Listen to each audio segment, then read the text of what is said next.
Gonzaga and Baylor are on a collision course for an unprecedented national title game never seen before in the history of the NCAA tournament since it started in 1939.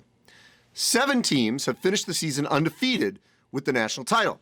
56 San Francisco, 57 Carolina, UCLA in 64, 67, 72, and 73, and the last one was 76 Indiana.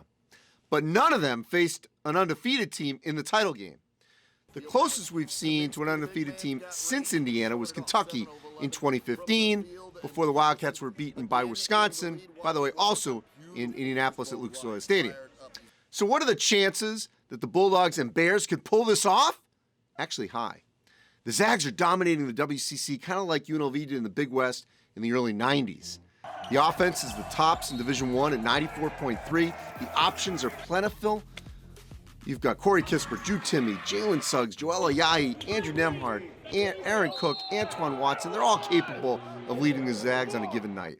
Now, they may be giving up 70.4 points a game, but most of those final 15, 20 points by the opposition are when the game result is already known.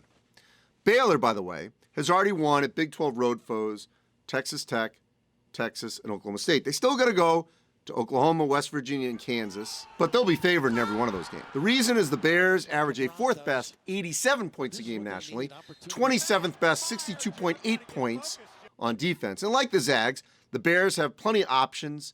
Jared Butler, Davian Mitchell, Adam Flagler, Maceo Teague on the perimeter, Mark Vitale, and Jonathan Chachua inside. And like Gonzaga, Baylor has a second gear that would make the Roadrunner proud. Every other team is the Coyote, still trying to chase him down and on the scoreboard, and they got no hope of actually catching them. So the two teams were supposed to play in December in Indianapolis at Bankers Life Fieldhouse, but COVID issues with the Zags canceled that game. Now they've discussed trying to reschedule it, but the odds are against it. So now the hope is to meet yet again in Indianapolis, but this time at Lucas Oil Stadium on April 5th in a historic national championship game. It's not far-fetched. And if it happens, the most unprecedented season in the history of the game would end with maybe the most anticipated final.